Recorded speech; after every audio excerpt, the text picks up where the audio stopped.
Hey guys, just another Splatoon 4 suggestions video.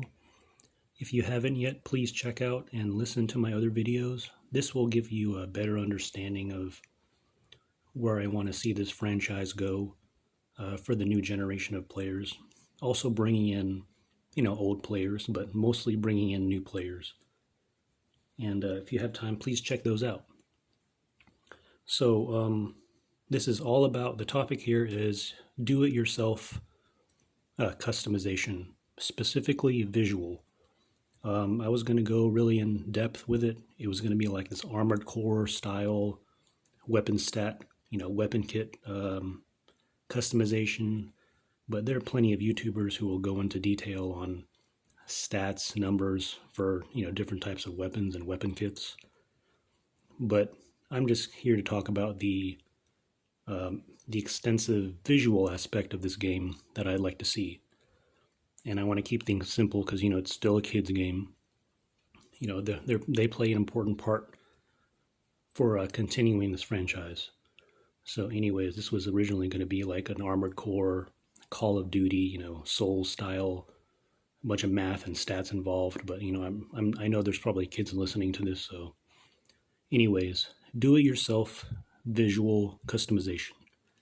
A very extensive visual customization that involves like hex numbers and a bunch of things that you can kind of do in Photoshop. I don't know, but just basic Photoshop or basic Paint, MS Paint. So we have to keep this simple. It's still for kids. So an extensive do-it-yourself visual customization can range from changing how you look.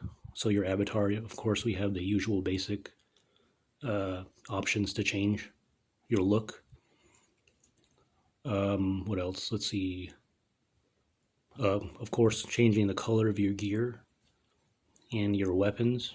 I would really love to change the color of my my shirts for once. I'd love to see like an all black. I just believe clothing should be, we should be able to color that any way we want. So everything's been so limited from 1, 2, and 3, and I think it's time to move forward because customizing is just a really big thing now, and people like full control. So that would be really cool. So I emphasize listening to my other videos, especially about idols turning to villains. It'll talk about, it'll mention the whole DIY aspect and how your roommates play an extremely important part of customizing everything. So, along with the dorm rooms. So, with the customization in Splatoon 4, in parentheses, Splatoon Heroes, you can turn clothes, you can piece different clothes. There's a character I talked about from our earlier video where the clothing that you get from the surface, you can cut that apart and make new clothing out of it. So that piece, you're kind of like repurposing clothes in a way. You're the designer of this game, so you're the designer of your gear. But yeah, turning clothes into something new, combining different pieces from different weapons, different types of just unique pieces from the weapons you could add visually to your weapon or sub-weapon. Stickers, the color, graffiti. But yeah, like there's a character I mentioned from a previous video where a lot of these characters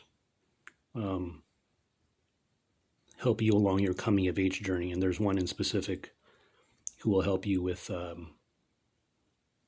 your weapons and another one with your gear to fully customize. So just a lot of different options for players, and it's just a really important part that kids need to feel like they're the designer.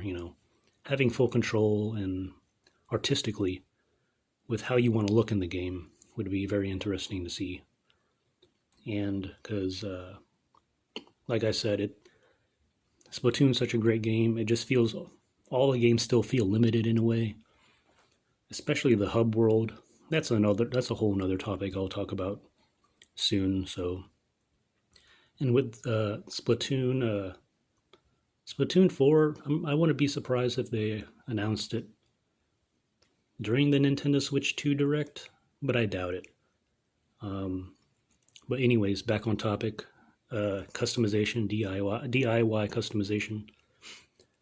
So it's just a really important part that kids feel like they're in control when designing something. So from dorm rooms, the items you get from the store, you can customize those. You can paint over those. I mentioned that being a rebel is a really important part of this game. You're going out and doing graffiti. You're thrifting and repurposing clothes, remaking weapons that the villains, the branded weapons that the villains made. So everything about the game is do it yourself, because in the story I suggested that the villains are in charge of everything, including brands, weapons, gear, and you as a rebel would turn all that turn all the crap you guys didn't like and make something new. And I think another thing would be pretty cool if they did add the other than the DIY customization aspect, would be to trade these items with your friends. And if you're looking for certain pieces, certain clothing, certain items from the game, you can trade them online. And of course, I'm sure Nintendo will come up with some type of way to do it when there's some type of limitation or prerequisite that would allow us to trade certain items. And I'm not too worried about what Nintendo will do next with the weapon kits and stuff like that. If it's armored, if it's as advanced as Armored Core, I'm down. But I'm sure Nintendo will still keep the traditional weapon types, elements, abilities, mechanics. I feel like all that will remain, and I'm sure Nintendo will refine that from Splatoon 3. So I don't think anyone should be too worried. And I'm sure Nintendo can update with different patches, and so not to worry about that. But anyways, I really appreciate you guys listening. I appreciate the views, the comments. Please leave a comment. Let me know what you think. Please listen to my other videos, and thank you guys. I appreciate it very much. Thank you.